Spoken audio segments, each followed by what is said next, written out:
عبده الكتاب ولم يجعل له عوجا قيما لينذر بأسا شديدا من لدنه ويبشر المؤمنين الذين يعملون الصالحات أن لهم أجرا حسنا ماكثين فيه أبدا وينذر الذين قالوا اتخذ الله ولدا ما لهم به من علم ولا لآبائهم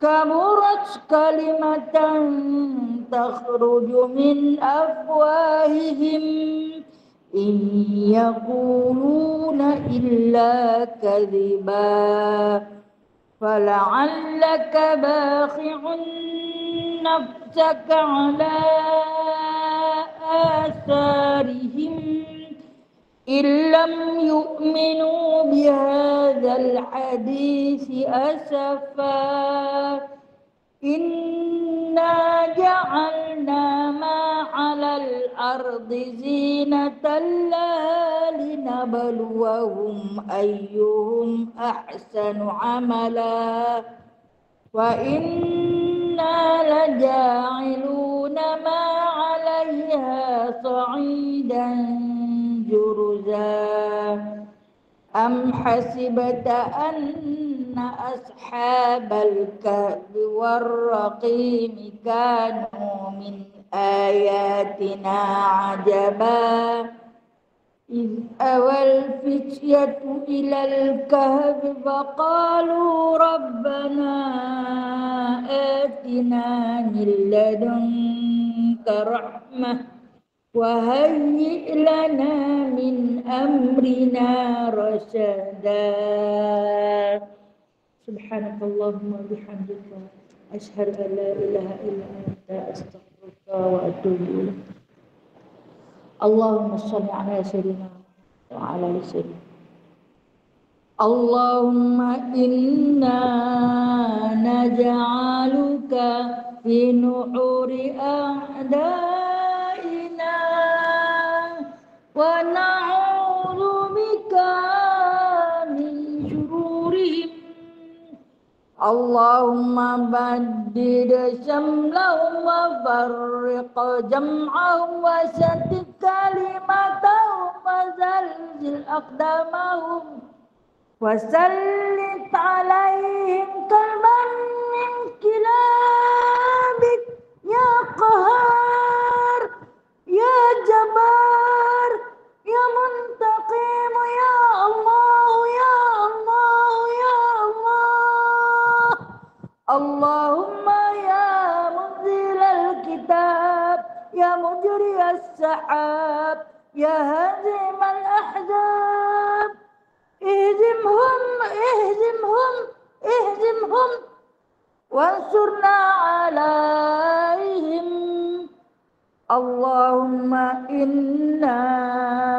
نجعلك في نحور أعدائنا ونعوذ بك من شرورهم اللهم بدد شملهم وفرق جمعهم وشتت كلمتهم وزلزل أقدامهم وسلط عليهم كلبا من كلابك يا قهار يا جبار يا منتقم يا الله يا الله يا الله اللهم يا منزل الكتاب يا مجري السحاب يا هازم الأحزاب اهزمهم اهزمهم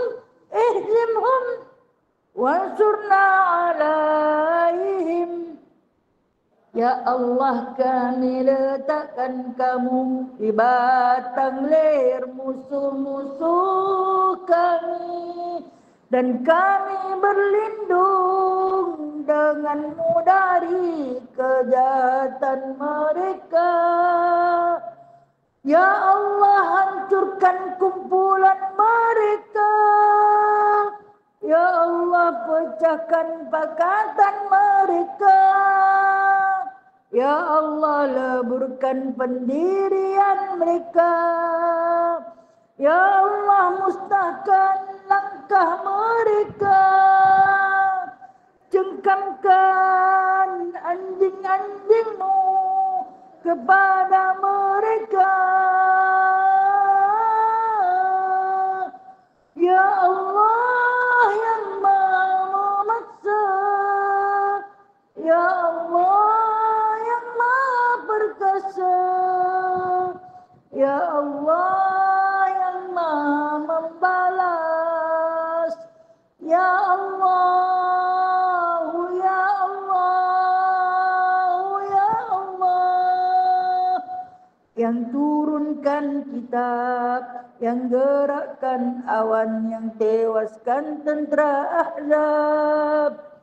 Kalahkan mereka, kalahkan mereka, kalahkan mereka, dan kemenangan untuk kami. Wassallallahu ala sayyidina Muhammadin wa ala alihi wa sahbihi wa barik wa sallim. Walhamdulillahi rabbil alamin.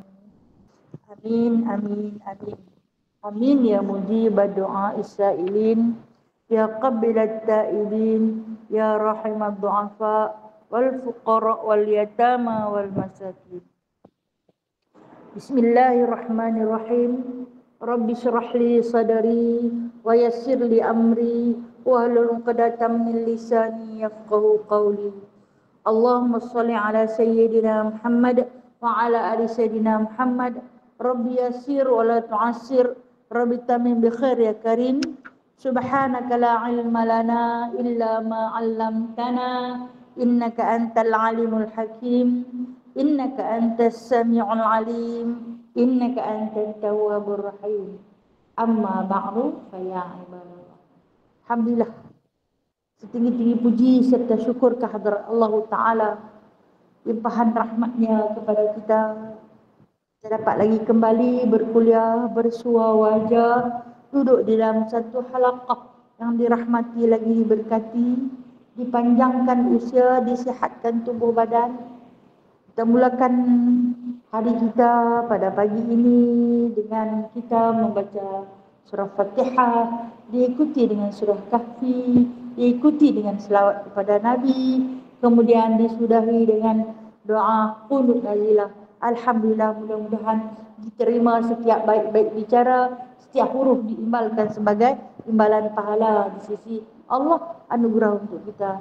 Dan insya-Allah Ta'ala kita akan meneruskan muzakarah perbincangan kita melalui kitab Penawar Bagi Hati, yang mana kita masih lagi di dalam bab yang kedua daripada sifat-sifat mazmumah, sifat-sifat terkeji, sifat-sifat yang dibenci oleh Allah dan Rasul, yang mana sifat kedua itu ialah loba berkata-kata. Tentang penceritaan Allah Subhanahu wa Ta'ala pada anugerah lidah yang Allah beri pada kita, dan kegunaan lidah itu tersangatlah banyak, yang dibangsakan dunia dan juga dibangsakan akhirat, yang mana telah pun diceritakan kalaulah kita menggunakan dia pada perkara yang terkeji, maka kejilah jadinya. Kita dah baca tentang kebinasaan lidah yang pertama. Saya ingat bulan lalu kita baca kebinasaan lidah yang pertama, iaitu kizib ataupun dusta. Hari ini kita akan masuk kebinasaan lidah yang kedua.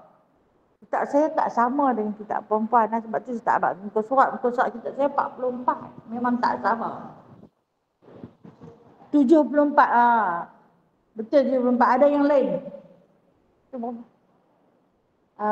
Ni 74, sama tak dengan ni? Tengok kat sini, tengok sama tak? Dia ada 2-3 versi. No? 74 dia. Adapun mengumpat maka iaitu menyebut engkau akan saudara engkau. Betul kan? Ada siapa lagi versi lain boleh share muka surat dengan kau jumpa tak? Ya, itulah. Dia betul. Nah, ada siapa yang versi lain yang muka surat lain? Ada tak? Ni yang kitab lama ni, yang ikut saya dari lama tu yang jadi. Boleh. Dia bak loba berkata-kata, saat lagi jumpa satu hadis. Dia akan jumpa satu hadis yang mana bukan hadis, ayat Quran. Nah, ayat Quran yang wala yaghtab ba'dukum ba'dha. Betul ya? Baik nah. Kita baca dulu nah. Bismillahirrahmanirrahim. Allahumma salli ala sayyidina Muhammad wa ala ali sayyidina Muhammad. Adapun mengumpat maka iaitu menyebut engkau akan saudara engkau dengan perkataan yang benci ia akan dia. Jika mendengar ia akan dia sekalipun engkau benar. Ini takrif mengumpat. Okey. Pasal apa bila dia ada pengumpat tulis kat situ nombor 2. Sebab nombor 1 itu kita dah baca. Yang mana dia kata kebinasaan lidah itu ada banyak. Di antaranya yang pertama berdusta. Bulan sudah kita baca tentang dusta. Dan dusta yang diharuskan.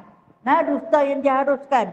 Dan hari ini tentang mengumpat. Dan akan dicerita umpat yang diharuskan. Rupanya ada juga tempat mengumpat ni boleh. Ya, tu kita nak tahu. Kita suka mengumpat. Dan ada tempat yang boleh.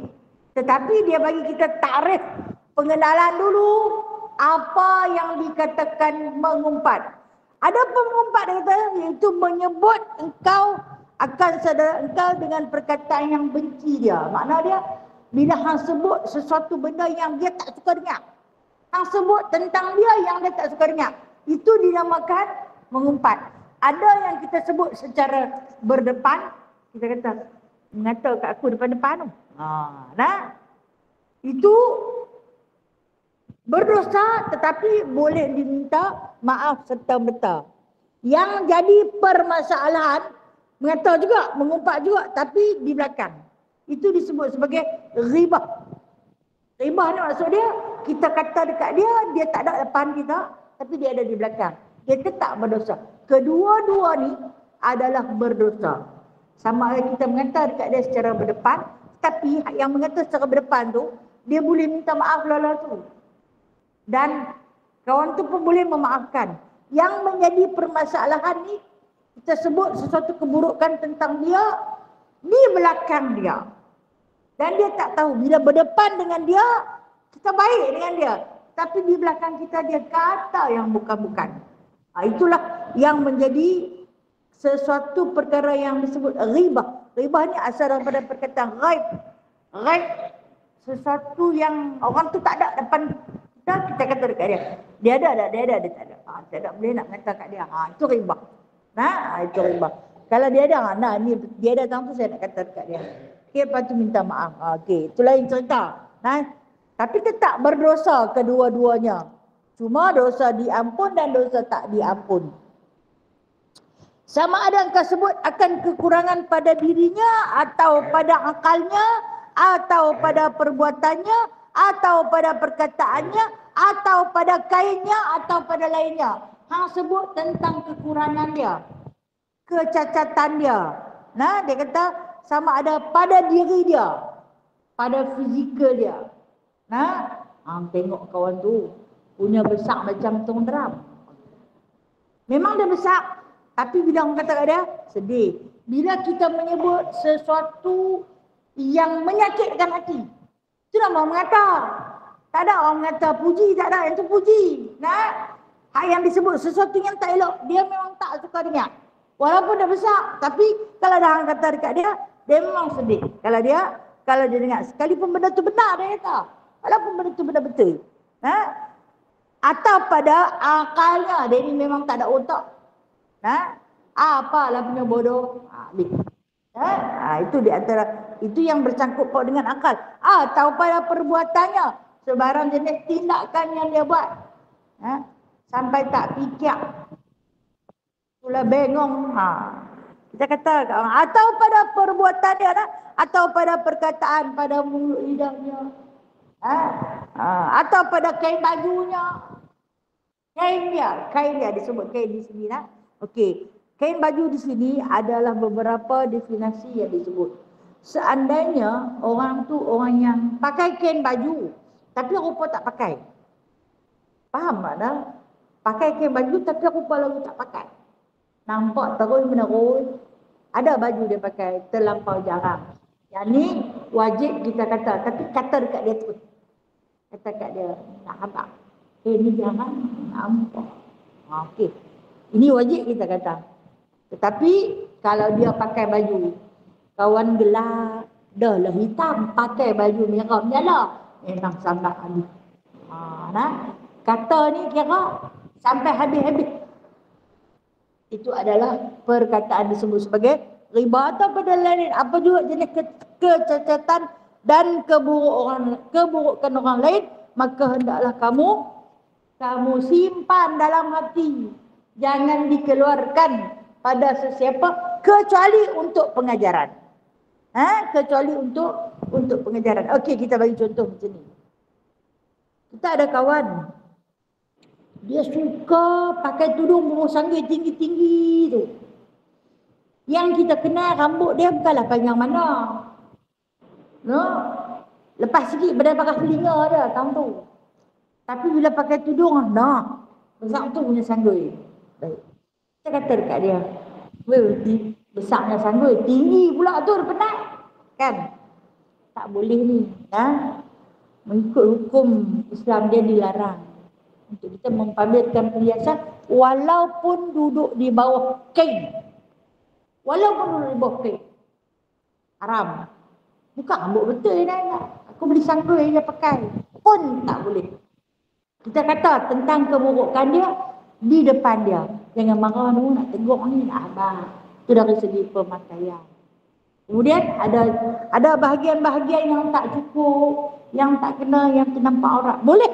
Kita kata sebab yang tu demi sebuah kewajipan kerana menegakkan syarak. Itu tak apa.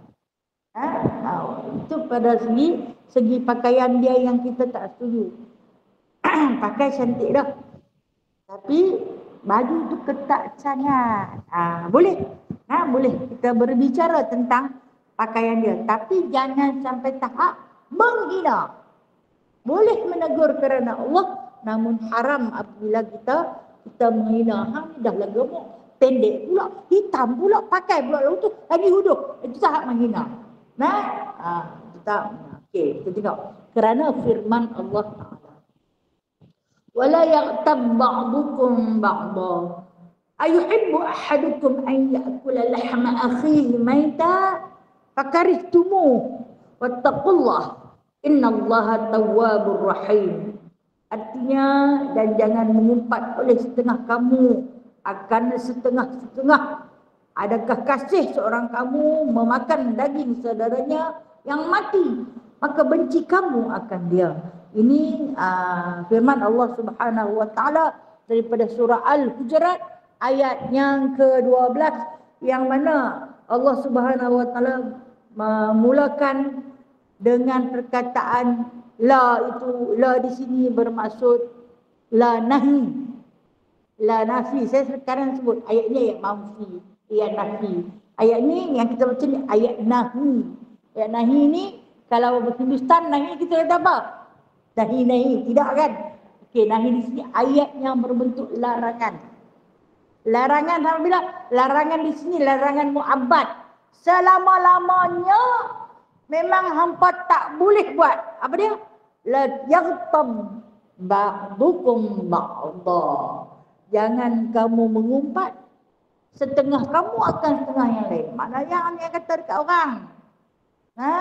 Jangan kata setengah pun tak boleh, sekat pun tak boleh, seinci pun tak boleh. Dia ni cuba kita ada tempat-tempat yang boleh kita kata. Ni aku tak boleh ni gatai dah mulut punya nak kata ni. Tak tahan nak dua tunggu bila lah nak habis ni punya nak terkata sangat-sangat. Tunggu saat ni. Ada benda yang nak gosip. Ni. Kita terbaru, terkini ni. Dia tak boleh lah. Hati ni sampai tergedi-gedi ni punya nak kata. Gatai mulut-mulut. Allah Ta'ala kata, nafi saya berkata di sini. Ini nahi mu'abbad. Larangan untuk selama-lamanya. Jangan sesekali kamu mengumpat akan setengah yang lain. Tapi kalau hampa nak mengumpat juga, kata Allah Ta'ala, ayuhibbu ahadukum an ya'kula lahma maita. Kalau hampa nak mengata juga, boleh. Tapi ayuhibbu. Dimulakan dengan hamzah istifham. Jadi hampa mau tak? Hampa suka tak? Ayuhibbu tu. Hampa suka tak? An ya'kula lahma maita. Makan daging bangkai. Makan benda busuk, benda bangkai. Hampa suka ke? Makan itu pun tentu hampa tak suka. Tu ayat Allah nah. Tentu hampa tak suka. Kalau hampa nak kata juga, hampa mau kan makan daging bangkai? Daging yang menjadi bangkai, makna dia yang memang tidak disembelih, yang dah busuk, yang dah berulat. Itu perumpamaan Allah Subhanahu Wa Taala. Jadi ayat ni ayat mutasyabihat. Makna dia bukan hampa pergi makan bangkai tu. Perumpamaan. Hampa sedang makan sesuatu yang busuk. Macam cerita baginda sallallahu alaihi wasallam semasa sedang sakit. Yang ketika Saidatina Safiyah sedang merawat Nabi sallallahu alaihi wasallam. Kemudian isteri-isteri baginda yang lain duduk di belakang sedang mengumpat tentang Saidatina Safiyah. Kono nak tunjuk sayang sangat sebab apa? Sebab kata Saidatina Safiyah, seandainya boleh kita tukar sakit itu dengan aku, maka aku tukar sakitmu dengan diriku ya Rasulullah. Tukarlah segala kesakitanmu biar aku yang pikul. Kira dalam isteri Rasulullah tu macam bilang mungkin alah cakap. Lebih kurang macam itulah. Berkata sesama sendiri.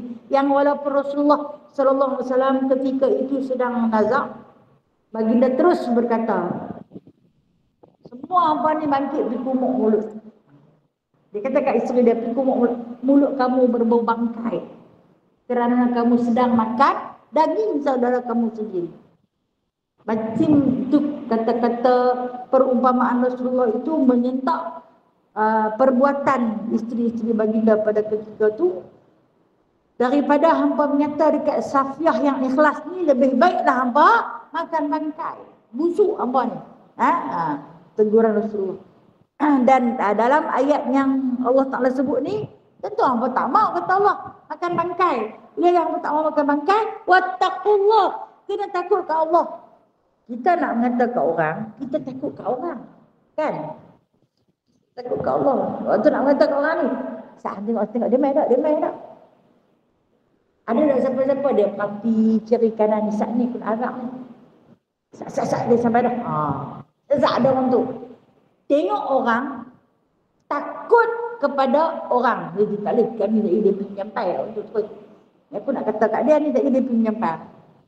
Sedangkan kata Allah, wattaqullah, apa kena takut dekat aku? Sebab aku sentiasa ada. Aku sentiasa mendengar. Aku adalah satu zat yang la yamutu. Yang tak pernah mati. Yang tak pernah mati. Wala yanamu. Dan tak pernah tidur. Hampa kena takut dekat aku. Sebab tu Allah Ta'ala kata, wattaqullah, hampa kena takut dekat aku. Dia kata takut. Kita ni dah terlajak sembang. Sedap-sedap sembang. Dah bercampur aduk sembang kita tu dengan kita berghibah tentang kawan kita juga, sahabat baik kita juga, yang duduk sama sekali dengan kita, yang bersaudara dengan kita. Kita terus kata dekat dia, tak patut no, dosa kita no. Dan dia kata, bila kamu rasa takut pada Allah, datang perasaan takut pada Allah itu, bertaubatlah kamu, innallaha tawwabur rahim.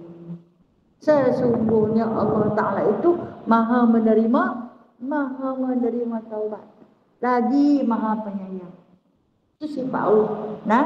Dosa sebesar langit dan bumi yang kita buat, kita minta ampun kepadanya, dia maha menerima taubat. Tapi pasal kata dekat orang ni, masalah dia. Nak kena pergi cari orang tu. Pergi cari orang tu. Aku nak minta maaf banyak-banyak kat hang. Apa yang aku terkata, terumpat, terjadi. Hang masa mengata kat tu, pernah juga lah. Hang kata apa lagi? Aku pun tak ingat. Jangan terperincikan. Tapi kalau terperincikan, aku tadi rasa macam nak maaf. Kata aku dengar dahsyat sangat. Kata, aku tak ampun sampai mati. Apa? Nah, minta maaf lah. Yang mana yang terkata. Manalah nak tahu kalau aku terkata. Aku mohon maaf. Nah, selalu bermaaf-maafan. Tak apalah aku tak katalah. Aku bukan baik. Katalah. Aku tak baik, aku tahu. Boleh. Nah, boleh kalau macam tu. Kena tengok orang ke. Orang kata aku tak buat apa pun tak. Tapi aku nak terkata juga kan, macam mana. Tak payah orang buat apa kat kita kalau kita nak kata. Tak? Itu sifat. Dan sabda Nabi SAW lagi. Iyakum wal ghibah. Fa innal ghibata asyaddu minaz zina. Qila lahu kaifa? Qala inna rajula qad yazni wa yatubu Allahu alaihi. Wa inna sahibal ghibah la yughfar lahu hatta yaghfir lahu sahib. Artinya jauhkan oleh kamu akan diri kamu dan takut oleh kamu akan mengumpat. Kerana bahawasanya mengumpat itu lebih bersangatan daripada zina. Dikatakan bagi Rasulullah sallallahu alaihi wasallam, kaifa? Betapa? Artinya kerana apa mengumpat itu lebih bersangatan daripada zina? Bersabda ia bahawasanya seorang laki-laki itu terkadang berzina ia dan taubat ia, maka menerima Allah Ta'ala akan taubatnya. Dan bahawasanya orang yang mengumpat itu tiada diampuni baginya hingga mengampuni baginya oleh orang yang diumpatnya. Hadis diriwayatkan daripada Ibnu Abi Dunya fi Zimatul Qabah wa Ayyubi Syekh fi Tawbihi an Jabir wa Abi Sa'id. Itu pada nama periwayat dia. Ini satu hadis daripada Nabi SAW. Kata Nabi SAW, benda yang paling hampa kena jauh di antara punca-punca dosa besar adalah ghibah. Ia ghibah. Hampa kena ambil perhatian tentang ghibah. Nah, ghibah ini mengumpat orang yang tiada di depan kita. Jadi makna mengata depan boleh lah. Tak boleh juga. Tapi kalau kata, macam saya sebut tadi, bila kita kata dekat dia secara berdepan, kemudian kita minta maaf. Selesai. Tapi yang ghibah ni, kita mengata kepada dia yang di belakang dia. Nabi kita jauhi sifat yang sedemikian. Sebab dia kata, fa inna ghibata asyaddu minaz zina. Dosa mengumpat ni lebih dahsyat, lebih teruk daripada dosa berzina. Itu sahabat ni dengar, tak nampak, yang nampak. Kita tengok perbuatan zina ni adalah satu dosa besar. Kita tengok rupanya mengata, mengumpat lebih besar daripada zina. Kalau macam tu, kau zina, dosa mengumpat kau orang. Bukan makna BM buat zina daripada untuk mengumpat. Bukan. Makna dia nak abad, kedua-duanya itu dosa besar. Janganlah buat. Kalau kita nampak zina tu macam benda yang paling keji, tapi mengumpat tu lagi dahsyat daripada zina. Jangan buatlah. Jangan buat. Dua-dua jangan buat. Dia nak abang macam tu lah. Dia kata, hang nampak orang yang buat zina tu keji sangat perbuatan tersebut, tapi hang mengumpat tu lagi keji daripada tu. Itu maksud Nabi SAW. Dan kenapa bila sahabat tanya, kaifa? Siapa pula macam tu? Kata Nabi SAW, orang yang berzina, inna rajula qad yazni. Seseorang yang melakukan zina, kemudian dia bertaubat pada Allah atas dosa tersebut. Kan kalau ikut hukum Islam, orang yang berzina ini, kalau yang belum berkahwin, disebat dengan 100 kali sebatan. Itu di atas hasil perbicaraan yang adil dengan dihadiri 4 orang saksi mata yang adil. Kalau yang sudah berkahwin, maka mereka itu hendaklah bunuh, direjam. Direjam dengan batu sampai mati. Okey. Itu ikut hukum Islam. Tapi dia buat zina, tak ada saksi. Mana ada orang buat zina di tengah-tengah padang ke kan? Tak ada saksi. Dia tak ada saksi, dia tahu dia pernah melakukan zina. Dia belum dihukum. Maka ketika ini dia bertaubat dengan sebenar-benar taubat. Taubatin nasuha dengan taubat nasuha. Kata Allah Subhanahu wa taala, dengan taubatnya yang benar-benar bersungguh-sungguh, maka dia diampuni dosa tersebut. Sebab dosa tu dosa dia dengan Allah. Terus minta dekat Allah. Aku telah melanggar hukum Engkau ya Allah, melanggar segala larangan-Mu ya Allah. Ampunilah dosaku, minta ampun ya. Tapi dosa ribah ni kita tak boleh minta ampun dekat Allah. Walaupun pengampunan itu ada pada Allah, kena minta halal dekat Tuhan punya badan yang kita kata. Ini maksud Rasulullah nak. Selagi mana kita tak jumpa dia, tapi minta halal dekat dia, tapi mohon keampunan, kemaafan di atas ribah yang telah pun kita beri pada dia, selagi itu dosa tak diampun. Allah Ta'ala kata, ini aku tak boleh ampun. Ini yang kena cari dia. Susahlah kita nak, susah kita nak cari dia. Datang mana-mana dia duduk, kan? Takkan tiba-tiba lama-lama sekali nak telefon aku nak minta maaf kan? Pasal apa? Dia pun heran. Nah, aku dulu suka mengatakan, awak yang mengatakan aku.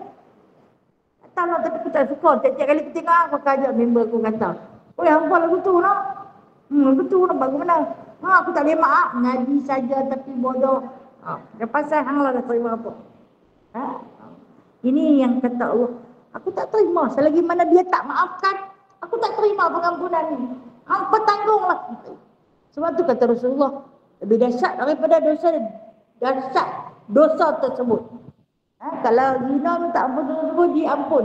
Kalau mengata minta ampun sungguh-sungguh, tak diampunkan lagi selagi tak cari orang tu. Besar. Besar.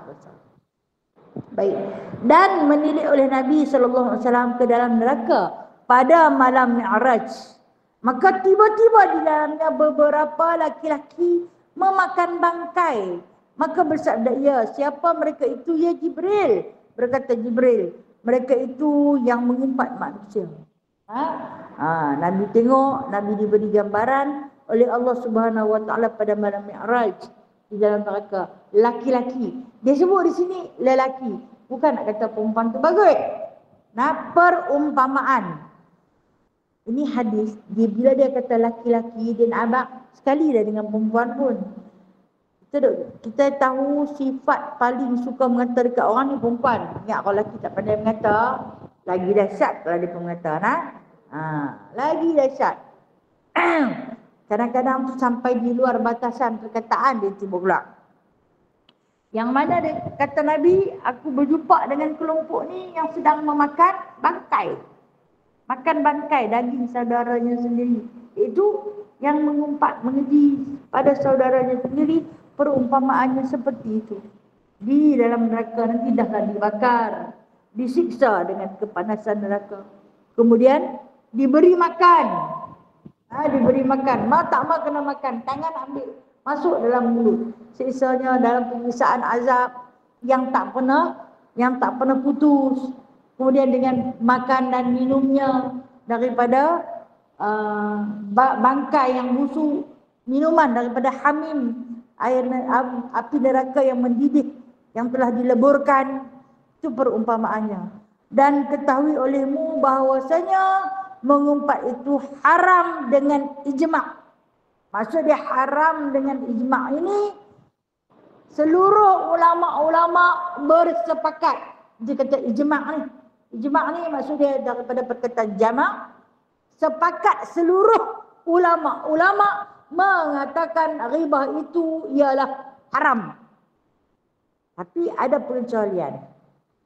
Dia kata racun. Mula dia bagi racun. Ketahui olehmu bahasanya mengumpat itu haram dengan ijma'. Kemudian dia bagi penawar. Melainkan. Maknanya bolehlah. Bolehlah nak mengatakan orang.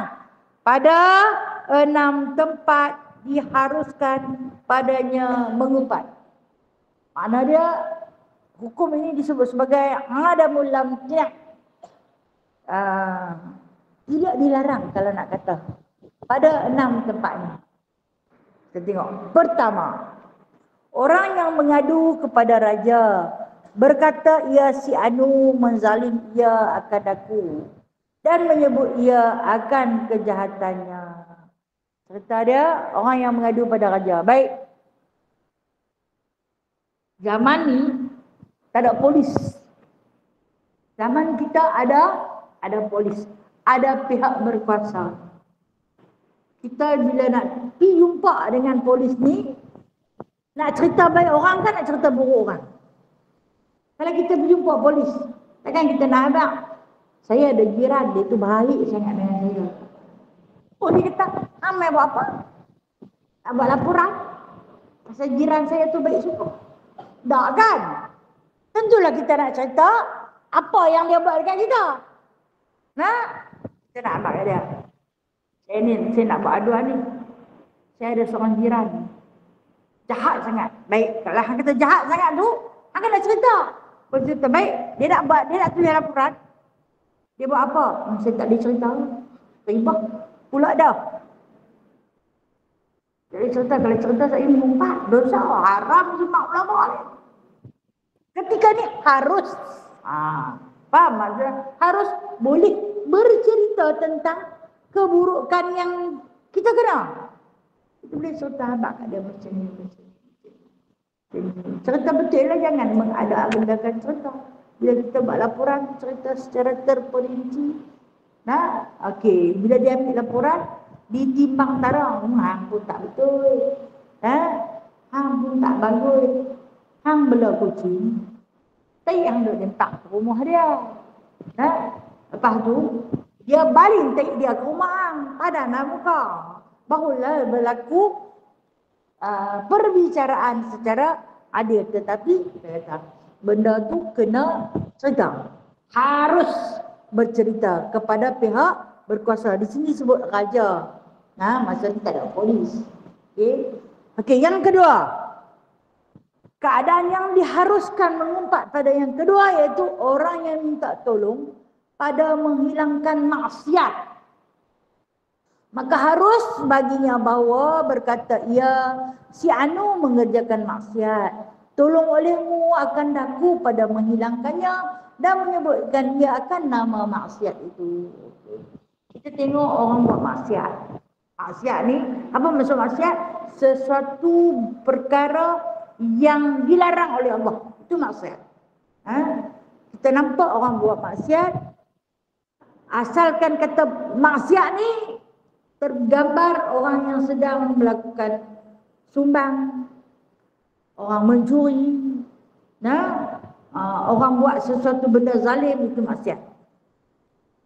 Kita ada jiran, mungkin yang berhampiran kan jiran tu 40 biji rumah yang ada di sekitar kita tu.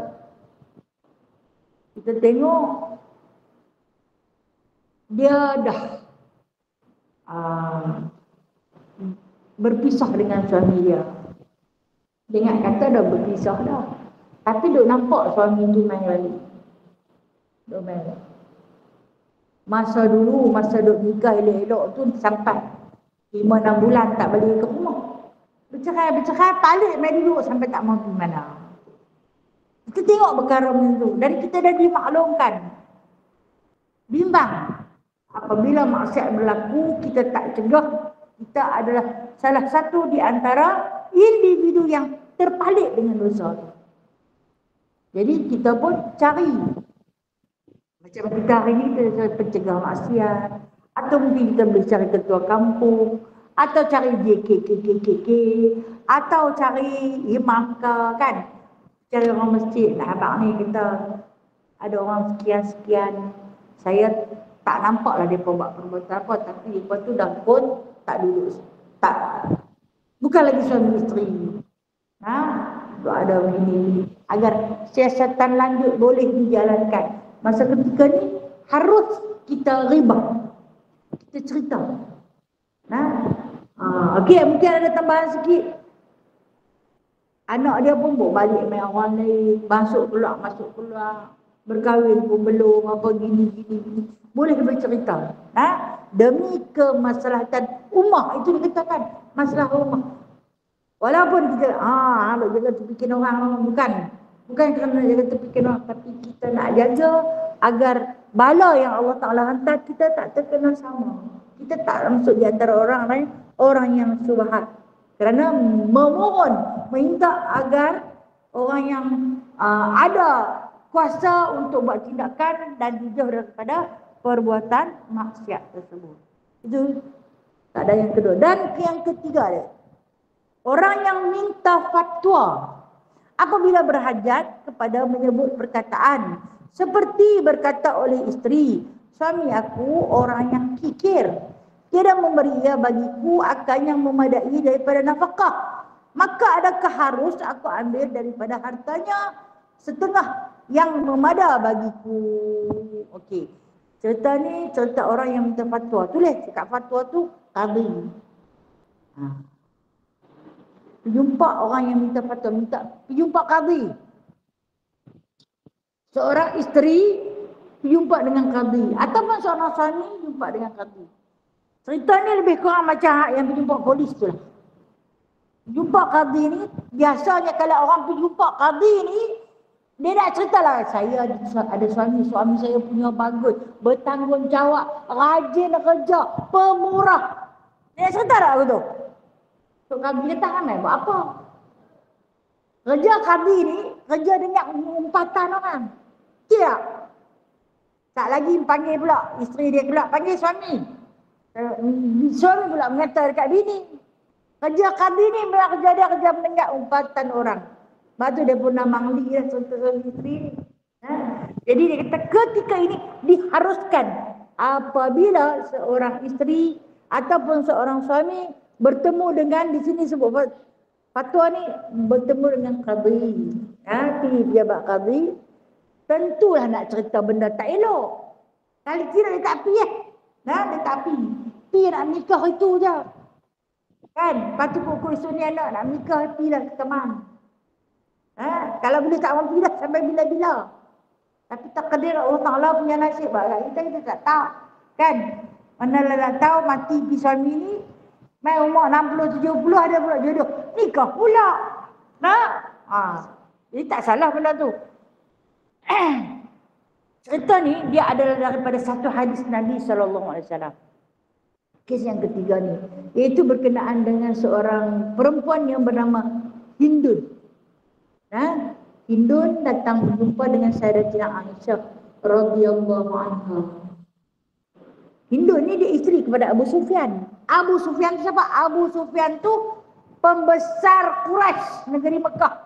Masa ni, peristiwa ni selepas berlakunya Fathu Mekah. Maknanya Abu Sufyan dan kuncu-kuncu dia semua dah masuk Islam. Apabila Mekah itu dah ditawan oleh Nabi SAW. Terus semua mereka yang tak keluar daripada Mekah Islam. Termasuklah pembesar ni gubernur. Ketika itu yang menjadi gubernur Mekah ialah Abu Sufyan. Abu Sufyan ini terkenal dengan sikap yang kedekut. Kedekut sangat. Jadi Hindun ni adalah isteri dia. Isteri dia susah sangat nak dapat duit daripada dia. Nak dapat duit belanja cukup payah ni, berkira. Anak ramai. Tapi nak dapat duit daripada Abu Sufyan cukup susah. Sampai kadang-kadang bila dia tengok kepada isteri dia, kenapa hari ni buat makan tak cukup. Anak tak ada kenyang, dia pun tak ada kenyang. Kata Hindun, kadang-kadang aku terpaksa kurangkan makan. Dia terpaksa dah jadi mak ni, korbanlah bagi anak-anak dengan suami makan, mak tak makan. Dah sampai sangat-sangat kau pun tak nak korban lah. Pergilah buat aduan. Aduan kepada Sayyidatina Aisyah. Itu yang dikatakan diharuskan.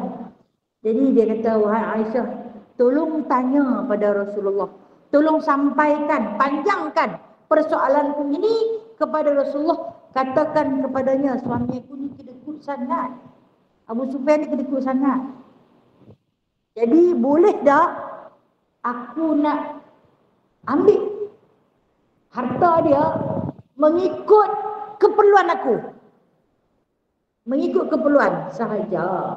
Jangan ambil lebih. Yang sapu sampai licin tak boleh. Maknanya, kalaulah kita memiliki suami yang kedekut. Faham tak? Yang kata kedekut. Tu cukup berkira. Nah, ambil RM5 je. Hari ni nak belajar RM5. Dia apa? Budak-budak di sekolah pun sehari RM10. Ha? Tak apa. Penat sikit. Lalu ni barang mahal. Naik sikit alam. Sehari RM10. Lagi tak cukup nak makan 7-8 orang.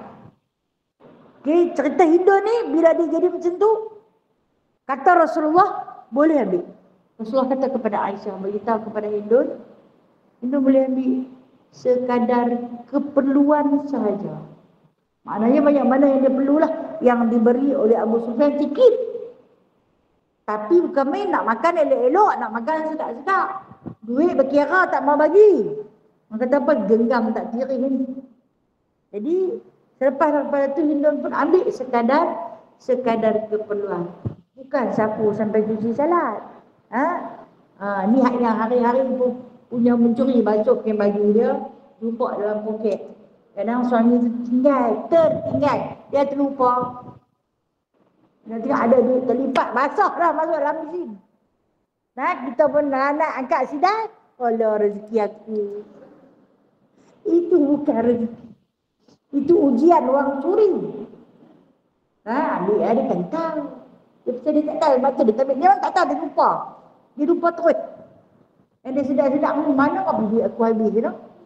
Tak ada apa. Kalau kita ambil pun dia tidak tahu. Tapi wattaqullah. Dia dah bagi dah dekat cukup makan. Tapi kita lebih tergemar pada apa yang kita jumpa. Walaupun sekupang abang kat dia. Ini jumpa ni dalam poket tadi. Ada 15 dik. Abang mai. Bagi. Wai bagi. Ada abang dan tabung dah. Pandai abang dan tabung. Abang mai kena nak. 15 dik abang mai. Ambil. Bagi duit tak ada.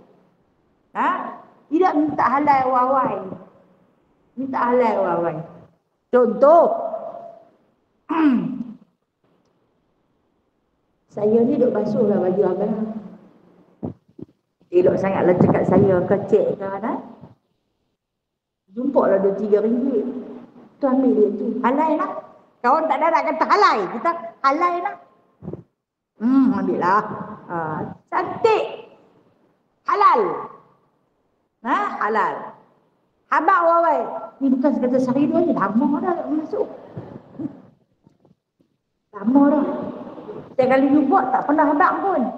Hak yang tak pernah habak pun macam mana? Hak tak pernah habak tu mencuri. Bagi balik dekat dia. Kata dia tak apa. Makan, makan. Tak kisahlah, ambil lah. Cantik. Alhamdulillah. Tapi kalau dia tutup balik, hang ingat betul-betul daripada kita kahwin berapa kali hang jumpa. Punah kau. Nak kena cari tarikh ni aku basuh baju. Kan orang ni ada mesin basuh. Kan basuh hari-hari pun. Saya lah. Kemudian tarikh ni aku basuh berapa ringgit jumpa. Tak apalah. Bundarkan bagi hak lebih banyak tu. Dia nak bayar tu. Pasal nak cari yang. Tapi kalau kata dia kedekut. Dia memang kedekut. Harus ambil. Kedekut sangat. Gagal tengok dalam poket dia. Cek dalam beg duit ni sampai tak boleh nak lipat duit punya banyak. Tapi kalau kita minta, kita suruhlah beli baju setahun dan sekali.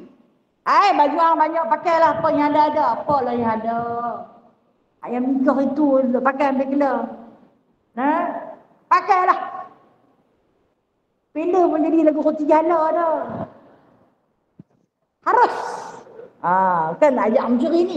Harus. Kita gagal ambil. Tapi kata Rasulullah, jangan lebih.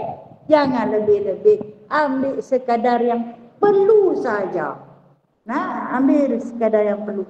Ni sampai rumah kena potong bilati tak bayar. Duduk dan gerak tak apa, kita pasang lilit sudah.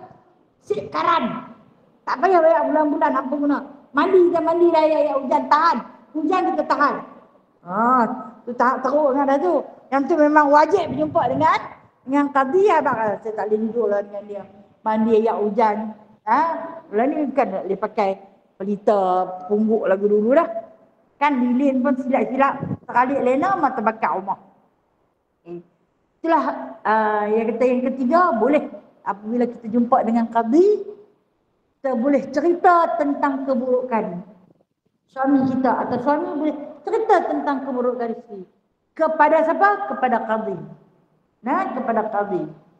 Ataupun kita tak jumpa qadi lagi, kita jumpa dengan mak ayah kita. Kita minta dia jadi orang tengah. Ni saya nak anak dekat mak ni. Isteri saya ni macam ni. Dia tak mandi, 4 hari sekali baru mandi. Saya tak boleh duduk dengan dia. Musuh. Okey, boleh cerita. Sebab apa? Untuk keharmonian. Dia cari orang yang boleh nasihatkan. Yang boleh bagi nasihat. Ketika ini diharuskan berribah. Walaupun di belakang tu kita beritahu. Sebab tu dia kata yang jadi qadi ni kerja dia ingat orang kata. Kan dia kata kat kau ni, dia ingat pula panggil pula kau ni masuk. Kau tu kata kau ni. Itulah. Kalau kata nak jadi qadi tu tak jadi lah kot qadi kot. Okey, yang ketiga. Yang keempat. Yang menakutkan akan orang Islam daripada kejahatan orang lain. Seperti berkata, ya perempuan itu jahat kelakuannya, maka jangan engkau berkahwin dengan dia, dan menyebut ia akan nama kejahatan itu. Okey. Yang ni kita takut apabila orang tu orang baik. Orang tu orang baik suruh betul kan? Dia berkenan kepada seorang perempuan. Dan perempuan tu perempuan tak baik. Dia suruh kita, macam mana? Hang tengok macam mana perempuan.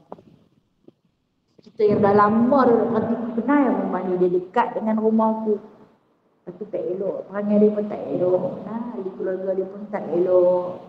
Sikap masa ketika ini boleh sebut keburukan. Kita dah nak jadi orang tengah ni bukan senang lah.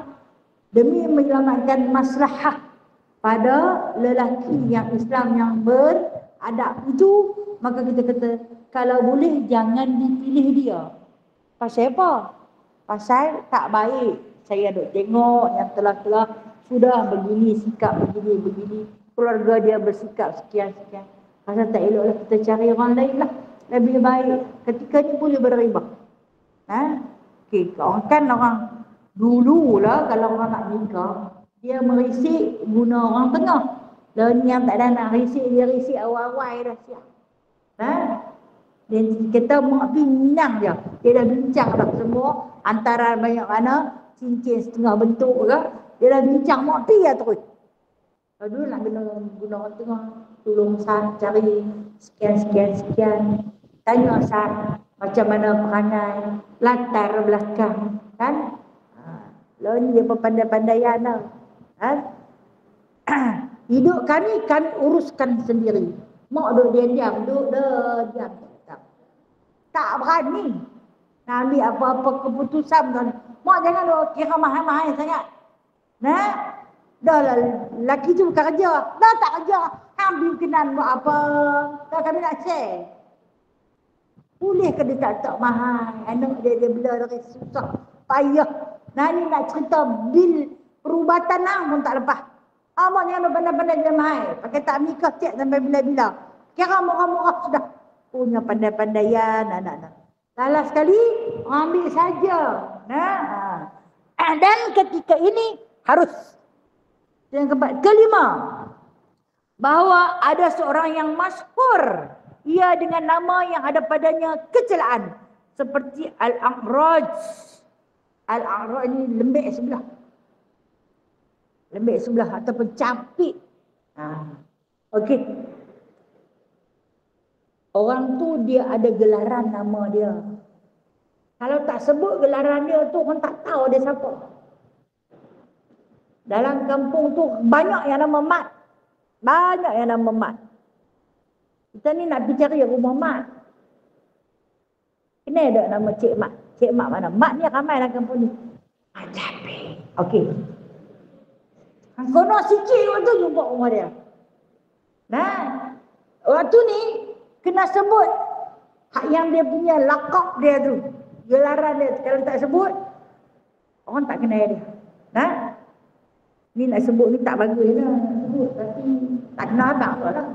Nah, itu orang makcik Mina mana? Mina Sina. Okey, memang dia Sina.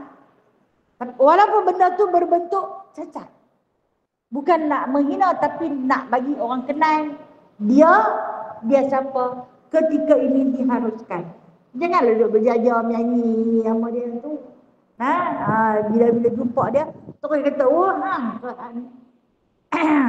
kan yang kita tengok dalam perkongsian dalam YouTube. Ada seorang tu dia nak cari rumah siapa? Terus apa? Okey. Baik, dan seterusnya dia kata, keenam, bahawa ada ia menzahirkan akan kejahatannya, maka harus disebut kejahatan yang dizahirkannya itu. Yang keenam, kita dapati orang tu memang paling jahat. Orang tu memang paling jahat. Jangan tengok saja biar ke dia lah. Dia suka mencuri rumah, tak boleh lintah, ada saja yang dicuri. Tengok pokok-pokok pelam orang bersengkayut, bukan main ambil sendiri dua, bawa beg, ambil tu dia lah. Dosa dia tanggung. Okey, kita tengok saja beg tu, bukan dicuri orang kita, dicuri orang jiran, dicuri orang kita, baru kita gaduh. Okey, kita tengok dia panjat pagar rumah jiran sebelah, ambil tu dia lah. Tak boleh. Benda ni kena diisytiharkan, kena dizahirkan. Seandainya kita tidak mengisytiharkan perbuatan tersebut, maka kita adalah salah seorang daripada orang yang melakukan perbuatan tersebut. Wajib dizahirkan. Contoh, seorang perempuan yang berzina, zaniah dipanggil, zaniah. Perempuan yang selalu melakukan zina, yang jenis buat zina di rumah dia. Kita tengok selalu masuk keluar. Kita tak nampak perbuatan tu, tapi kita nampak. Kita nampak lelaki bertukar-tukar. Orang yang masuk, orang ni masuk. Dan orang bercakap-cakap tentang perbuatan tersebut, kita saksikan. Ketika ini wajib kita zahirkan. Zahirkan perbuatan tersebut kepada pihak yang berwajib. Bagi tahu, kata begini sedang berlaku. Saya tengok, saya tak tahu. Lelaki yang bertukar-tukar orang lain. Bukan lelaki yang sama. Kalau lelaki yang sama pun tak boleh, kerana mereka bukanlah mahram yang dihalalkan. Jadi benda ni dia kata, benda perbuatan ni boleh dizahirkan. Ataupun orang yang suka pilih mencuri rumah orang ni, yang mak berdengung tu lah, yang berdengung tu siap kalau sekali lintah. Lepas nanti cari yang rumah pendalaman. Lepas tahu pagi-pagi ni tak ada orang lelaki pakat kerja habis. Tinggal dah tuk-tuk ngantuk je dalam rumah. Dia mai ke pintu. Ada ayat sejuk orang sejawat. Ada. Kata tuk ngantuk tu, dia ambil lah yang ingat-ingat baik kesian. Minta yang sudah ada kot no.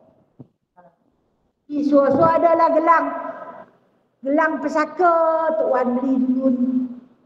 Suara-suara tangan bagi ayat dia capai sekali dengan gelang. Wajib dizahirkan. Jaga baik-baik, kata orang tu jangan bagi dia main. Lalu pun jangan bagi. Kunci pintu dia elok. Orang ni, dia ni macam ni. Dia mencuri umrah. Dia mencuri apa juga yang ada. Pokok pisang tu kalau kita tengok.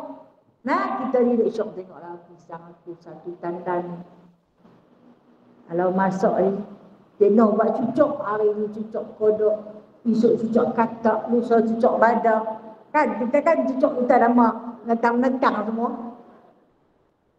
Kodok dengan badak tu menentang lah kan.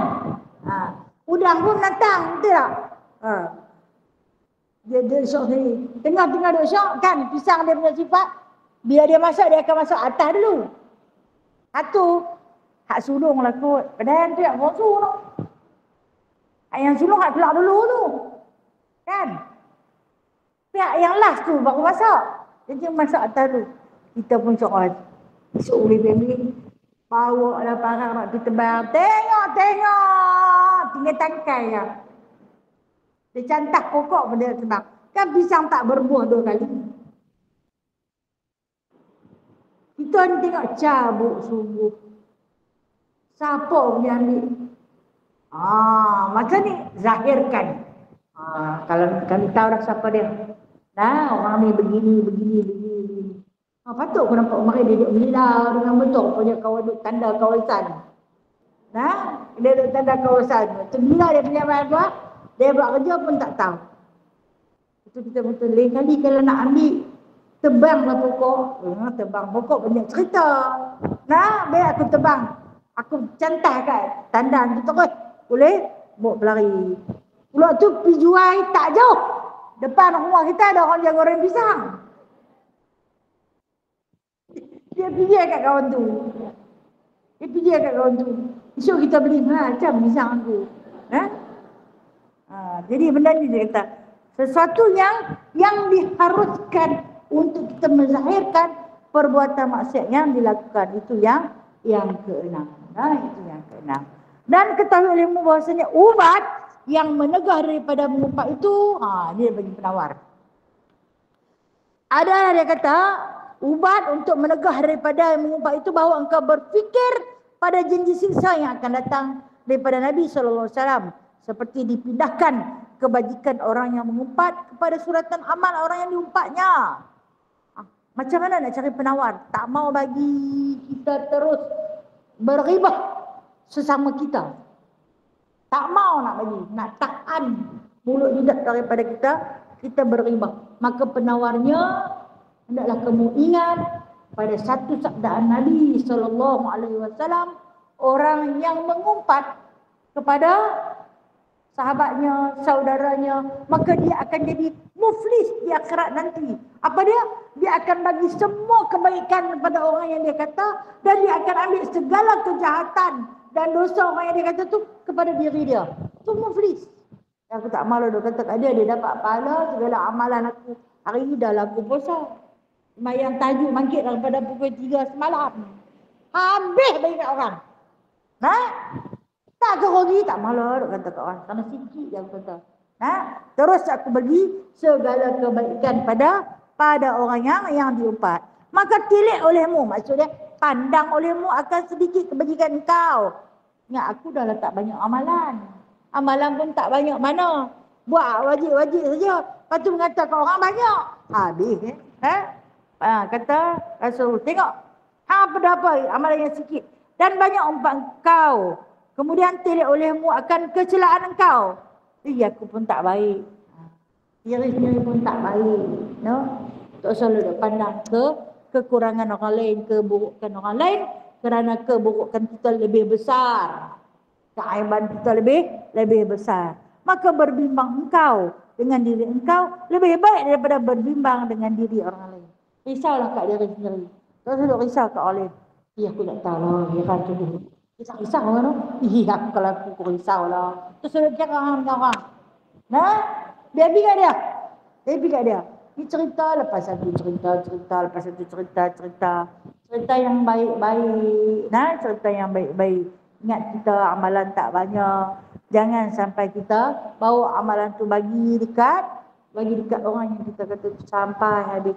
Kita akan jadi antara orang yang muflis. Wa na'udzubillahi min dzalik. Selesai sudah pada pagi ni, alhamdulillahirabbil alamin. Wallahu a'lam. Ada soalan nak tanya?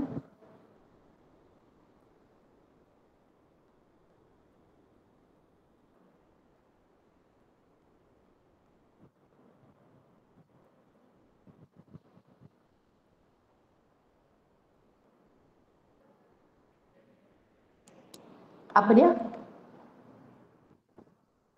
Okey. Ju ada lagi tak buku penawar bagi hati ni? InsyaAllah. Tak lagi pre-order dekat dia. Okey. Satu lagi, siapa yang ada order kitab Ummul Mukminin yang insyaAllah kita akan baca pada hari Khamis minggu ni, Boleh sekejap lagi berjumpa you, ambil terus kita nak. Dan Alhamdulillah, terima kasih kepada pewakaf-pewakaf yang mana kita dimaklumkan bahawasanya setiap wakaf yang telah pun dibelanjakan, telah pun dikumpul dan you telah mengisytiharkan semalam, tak perlu bayar.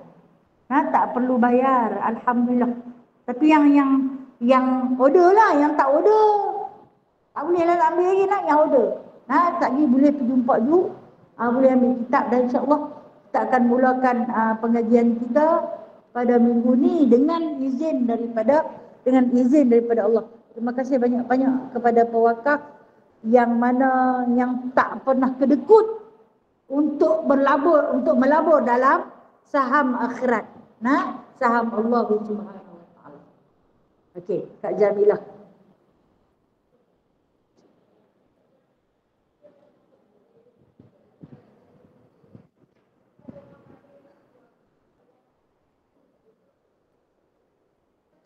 Okey, baik. Terima kasih. Berkenaan dengan solat sunat tahiyatul masjid. Kita dah masuk masjid. Sunat muakkad yang sangat-sangat dituntut ialah melakukan solat sunat tahiyatul masjid. Kita dah duduk dah. Tengok orang panggil kita. Dia nak suruh kita keluar. Dia ada duduk. Kita keluar. Bila kita keluar, sampai dekat dia nak masuk balik itu, kena solat sunat tahiyatul masjid. Itu ada. Sebab zaman baginda Nabi SAW, Nabi adalah salah seorang daripada individu yang istiqamah dalam ibadah i'tikaf, terutama dalam bulan Ramadan. Isteri dia panggil, dia keluar pergi. Dan rumah dia dengan masjid dengan rumah Aisyah tu berkembar. Tapi bila dia keluar pergi dekat Aisyah, dia patah balik masuk, dia buat pula sembahyang sunat tahiyatul masjid. Dan ketika ni sahabat bertanya, kalaulah kata nak qada hajat, dah duduk dah sembahyang siap dah, tengah duduk baca Quran, nak terkencing, keluar terkencing, ambil wuduk, masuk, buat sunat tahiyatul masjid lagi. Itu yang mana yang dilakukan oleh baginda Nabi sallallahu alaihi wasallam. Tapi seandainya kita masuk dalam masjid tu tak sempat nak buat solat sunat tahiyatul masjid sebab orang dah qamat. Kalau kita buat tahiyatul masjid menyebabkan kita masbuk dengan imam. Ketika ini kita solat fardu. Maka solat fardu itu dah pun mengkifaratkan, mengambil tempat untuk sunat tahiyatul masjid. Jadi tak payahlah buat solat tahiyatul masjid. Dengan sebab kita tak mempunyai masa. Ataupun kita musafir, kita singgah di masjid, kita sembahyang. Kalau kita sembahyang sunat tahiyatul masjid, sekali bahlah tinggal kita. Kawan-kawan yang pertama tubuh, dia buat sunat lama sangat. Jadi ketika ni memadai dengan kita solat fardu, sudah pun menempati sunat tahiyatul masjid. Okey. Alhamdulillah. Sama-sama kasih. Ya, Kak Ju.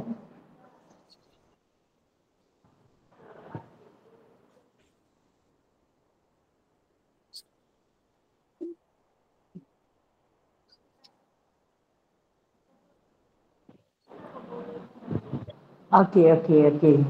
Berkenaan dengan kita masuk dalam, kita pergi masjid, ada kuliah sedang dijalankan. Kita memanglah dalam masuk masjid tu kita nak buatlah sunat tahiyatul masjid, tetapi oleh kerana kuliah sedang dijalankan. Waktu ni berlaku pada zaman Rasulullah sallallahu alaihi wasallam, dirakamkan dalam satu hadis berkenaan dengan hukum solat sunat tahiyatul masjid. Bila mana masuk seorang sahabat, tengok Rasulullah tengah dah bagi kuliah. Dia terus duduk. Bila dia duduk, Rasulullah tegur dia. Sedangkan baginda tengah berkhutbah tu, tegur terus. Bangun. Solatlah kamu 2 rakaat secara khafif. Maknanya baca yang wajib-wajib saja. Baru orang duduk dengan kuliah. Jadi kita tahu hukum dia. Yang lebih afdal kita sembahyang sunat tahiyatul masjid. Berapa minit sangatlah kan. Tapi kita carilah ruang yang jangan di tengah-tengah tu. Contoh dalam ni, masuk-masuk tak bolehlah sembahyang di tengah ni. Mestilah kat tempat yang lebih tersorok, Ini kita tulang. Ya. Okey, terima kasih.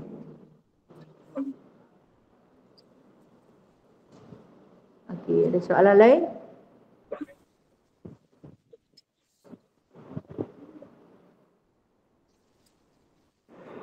Tak ada apa no? Saya minta maaf kan segala kekurangan dari diri saya dan kebaikan dan kelebihan itu adalah daripada Allah. Terima kasih banyak-banyak kepada seluruh sahabat-sahabat yang berada di depan dan juga yang berada dalam Google Meet atau di mana saja yang berada kerana mendoakan untuk kesejahteraan saya dan ahli keluarga saya baru-baru ni ya. Ada beberapa insiden yang Allah Ta'ala kirim kepada saya. Hari Rabu dibatalkan kuliah, rumah banjir, Alhamdulillah Allah basuh sendiri, rumah Allah basuh. Kemudian hari Jumaat saya dah bersiap sedia untuk ke kuliah. Allah uji melalui suami saya sesak nafas dan Alhamdulillah berkat doa para sahabat saya yang solehah yang berada di sini dan yang berada di dalam grup ukhuwah muslimah walau di mana berada, terima kasih banyak-banyak. Doa kalian Allah angkat, Allah pulangkan dia balik kepada saya, dia kembali boleh bernafas. Terima kasih segala doa yang baik yang telah diberi kepada saya pulangkan kepada puan-puan dan juga ahli keluarga. Mudah-mudahan kita selamat, sehat, sejahtera dalam keadaan beriman dan juga bertakwa. Terima kasih banyak-banyak. A'udzubillahi minasyaitonirrajim. Bismillahirrahmanirrahim. Alhamdulillahirabbil alamin. Hamdan katsira, hamdan yuwafi ni'amahu wa yukafi'u majidah. Ya Rabbana lakal hamdu kama yanbaghi li jalali wajhikal karim wa 'azimi sultanik. Ya Allah, ya Tuhan kami, Kau bukakanlah pintu hati kami seluas-luasnya, pintu hati orang-orang arif. Tumpahkanlah ilmu-Mu kepada kami, tuangkanlah hikmah-Mu ke dalam hati kami.